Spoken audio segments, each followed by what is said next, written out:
Alright, so this video is going to be about the aliens again. And it's about,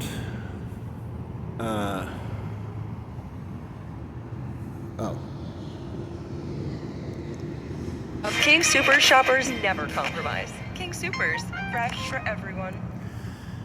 And it's about what we've decided to call a conglomeration. Shopify is a platform that helps entrepreneurs Or a conglomerate.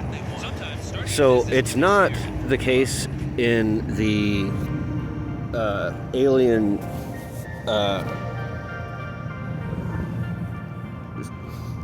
infrastructure that there is an empire. I used to think there was an empire. And it also isn't the case that they're just one nation. So there's, on Earth, there's varying levels of complexity in political infrastructures. There's the individual, the voter, whatever you want to call it, the family, and the family unit is usually considered the smallest unit by most human standards. And that family is usually of one political party or a general political view.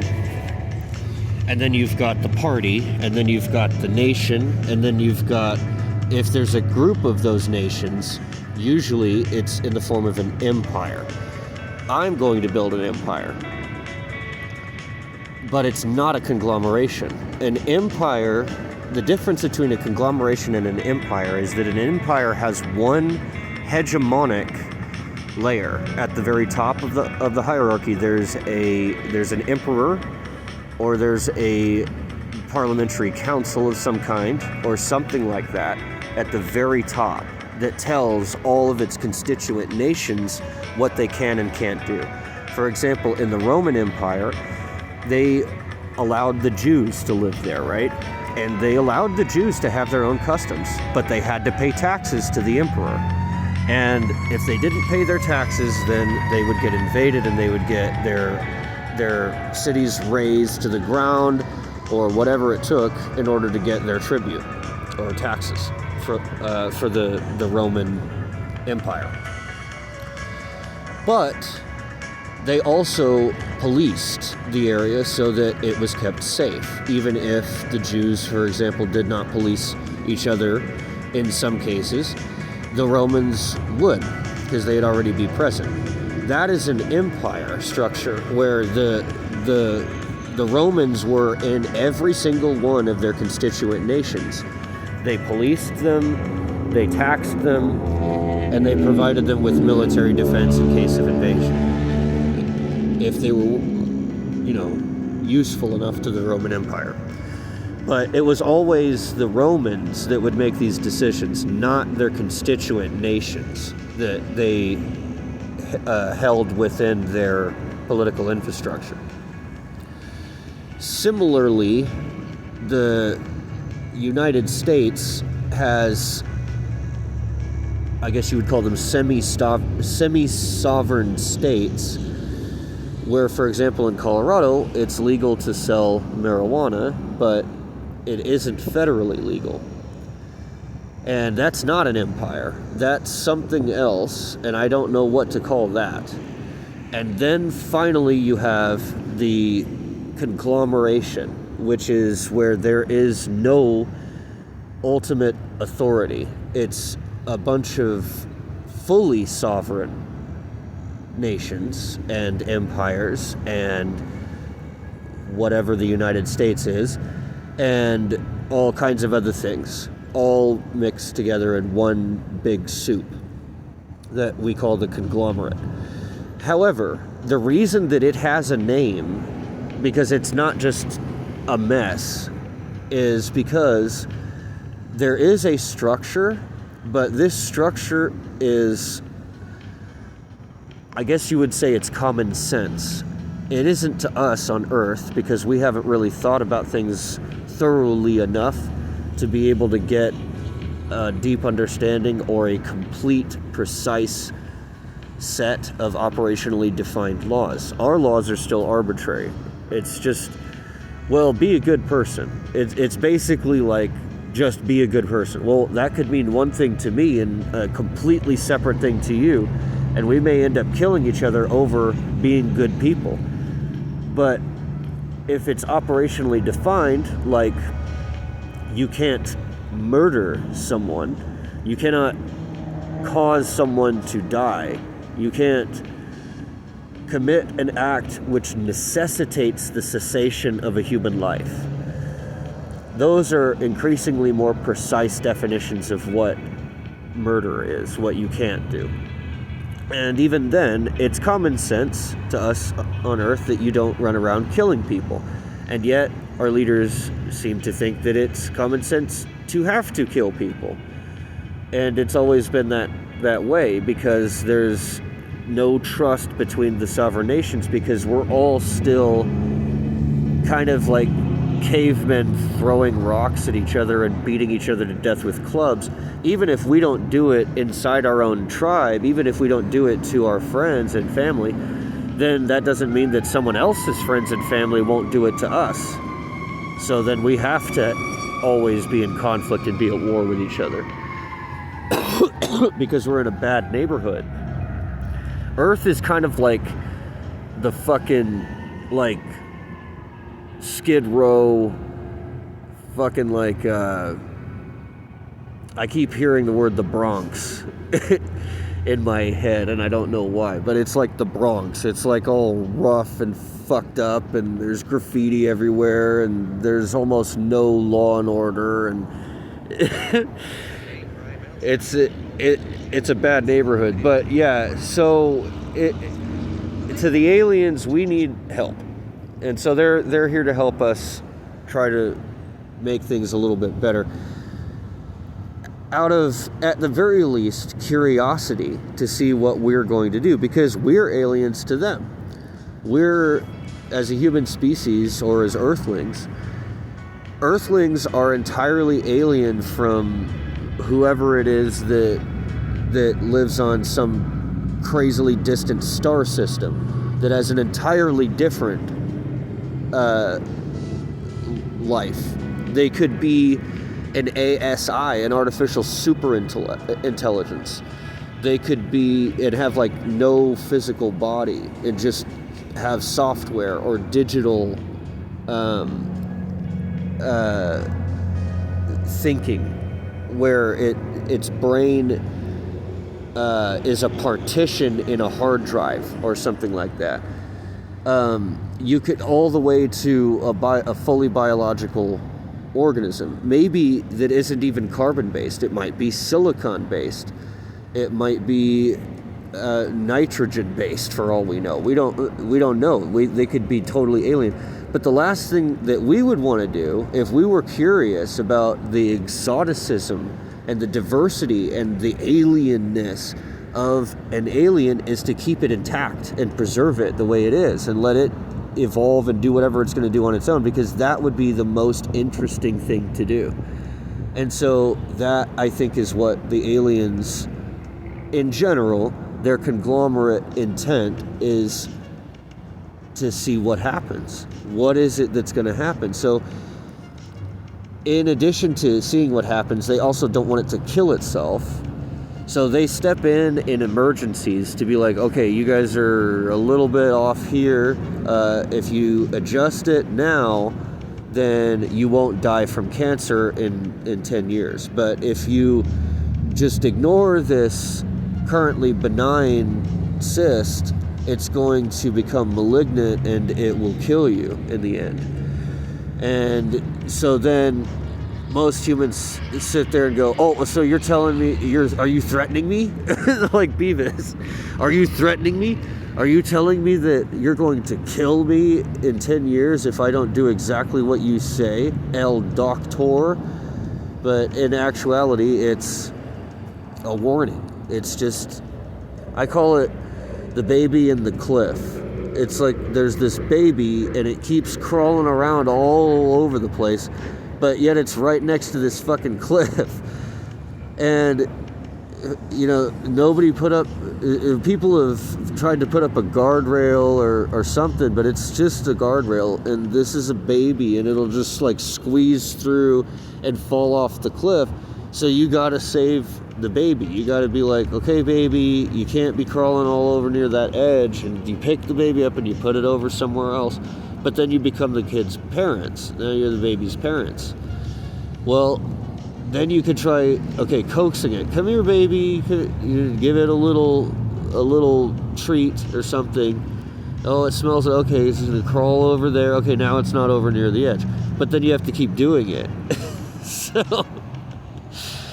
So over time, you try to train the baby to not crawl near the cliff.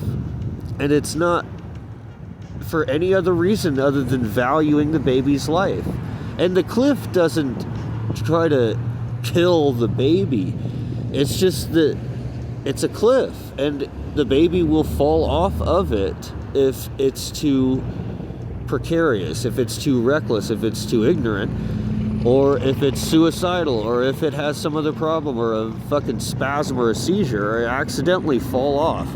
It's not that the cliff attacks it. It's crazy and silly to think that, but that's how most humans think, is, oh my God, the cliff is attacking me.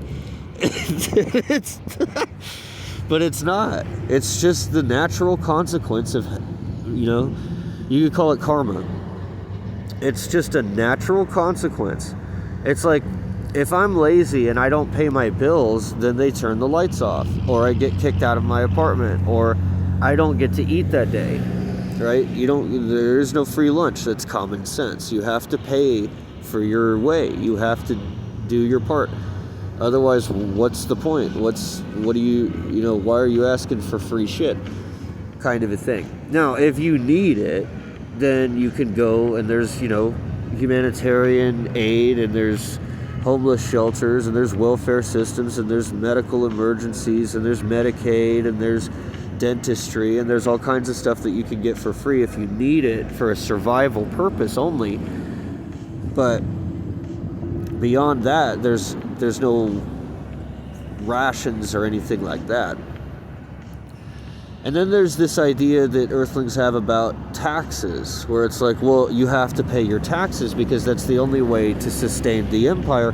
They don't have an empire. There are no taxes. There is just the conglomeration. But there is that cliff. So if you disrespect the aliens, then they're gonna tit for tat you. They're going to give you what you give them.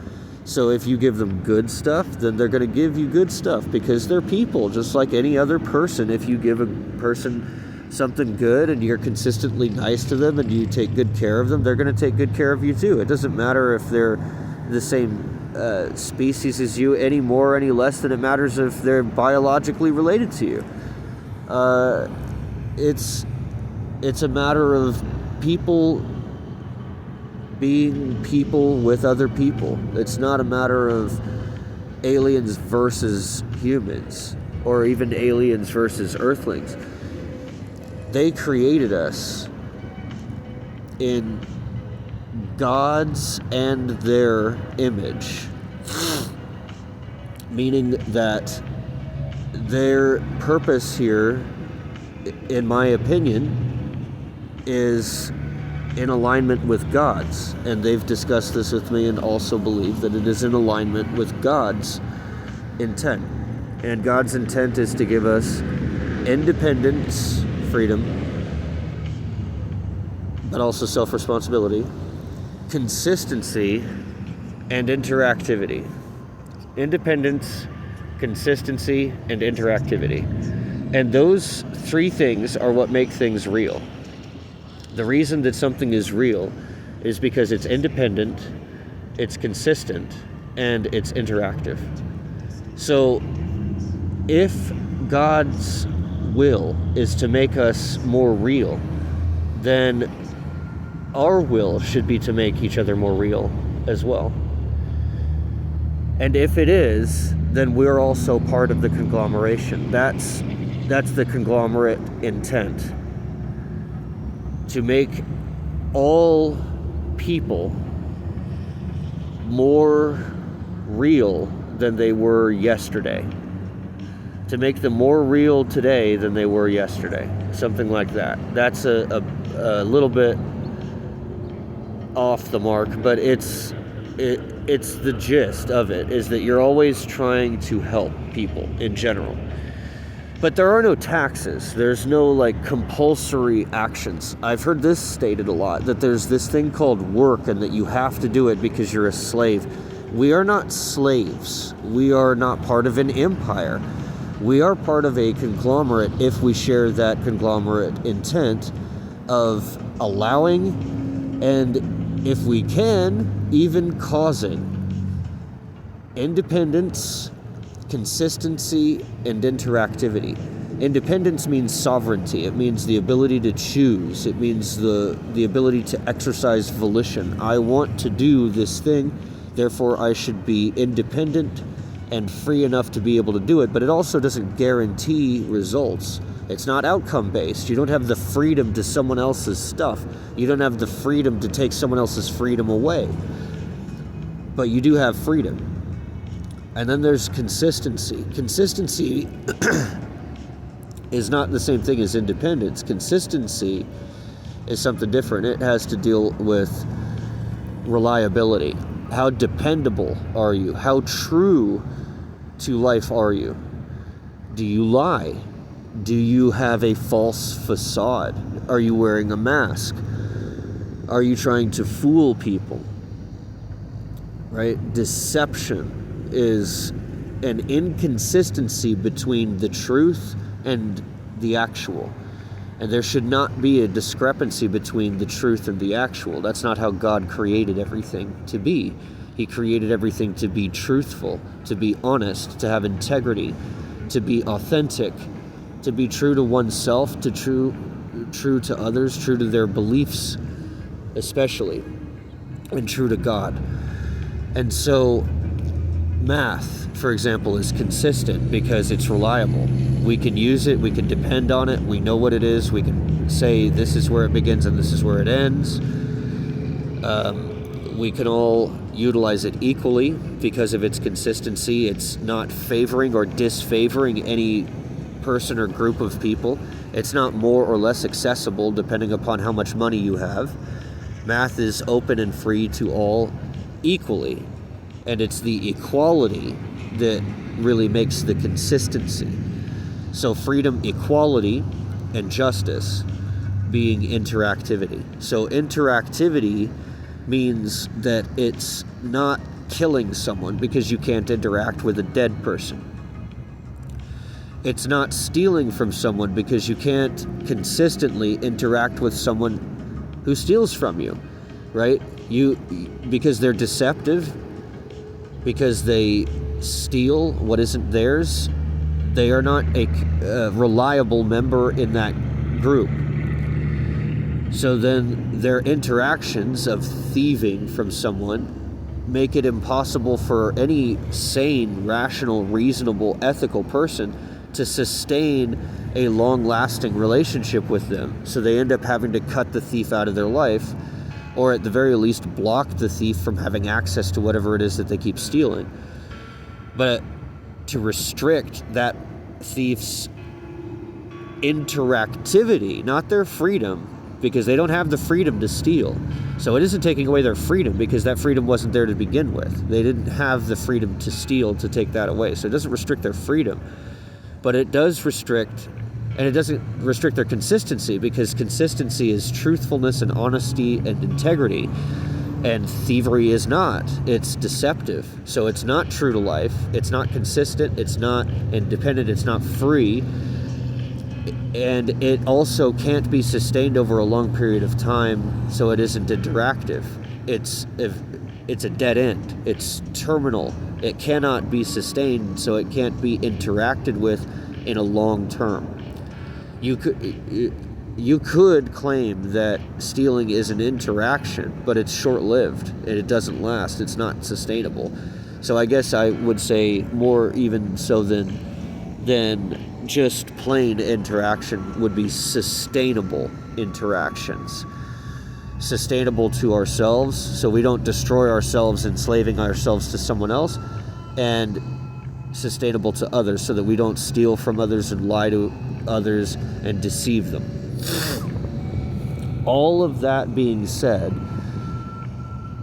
God's intent is to make us like that, where we are sustainably interactive, where we don't steal from each other.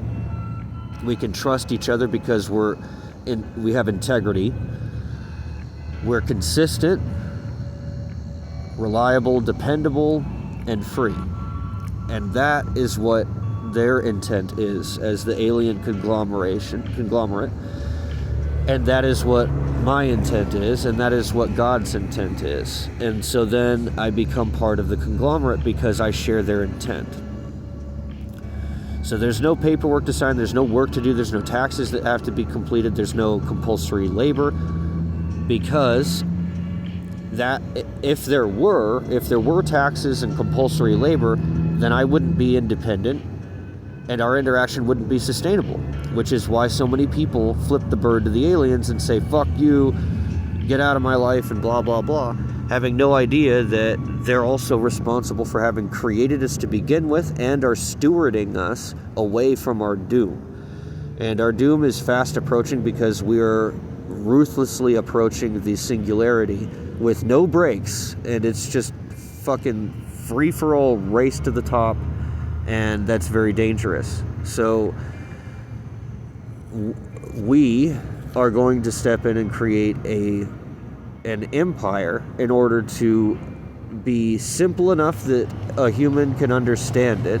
So it won't be a conglomerate itself. It'll be part of the conglomerate, but it will be a very backwards part of it because it won't be fully free. The empire will restrict freedoms in some ways because I'm not perfect. I can't completely graft us in without adding extra stuff, because the way that the aliens talk to us is through deductive reasoning. So I'm not a computer, and I'm gonna miss some things and smuggle other things in, and it'll be messy because I'm an organic compound.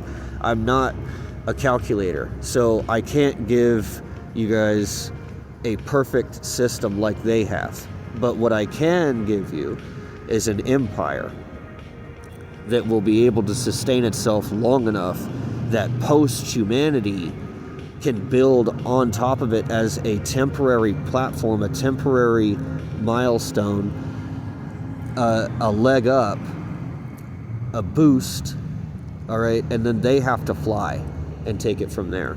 And then they'll really, truly be part of the conglomerate in every sense of the word. That is going to require Christ coming back for the second time. It will be so intense and so vast of a change and so radical of an idea that it will be, if not Christ himself returning, it will be like Christ returned. The effect will be as if the second coming will have occurred when humanity finally flies, and they don't need any more boosts, they don't need any more naggings, they don't need any more nose in the corner or any of that shit. It's grown up, it's matured, it recognizes its place in the world, and it flourishes.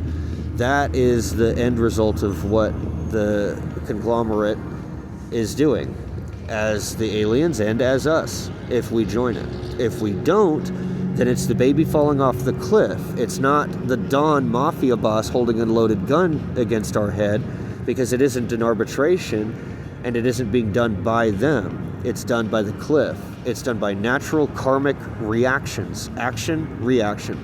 Baby, cliff, death of the baby, not the cliff.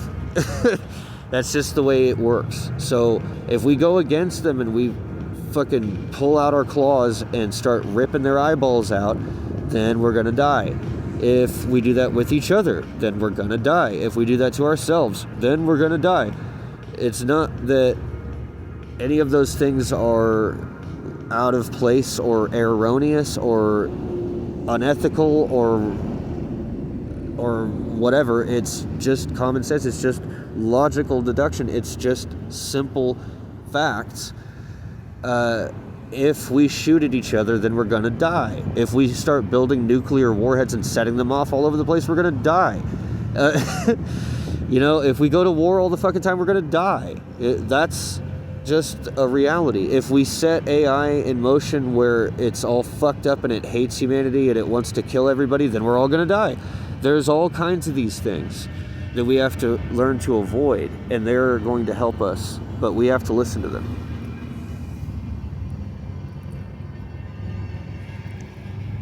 Or die.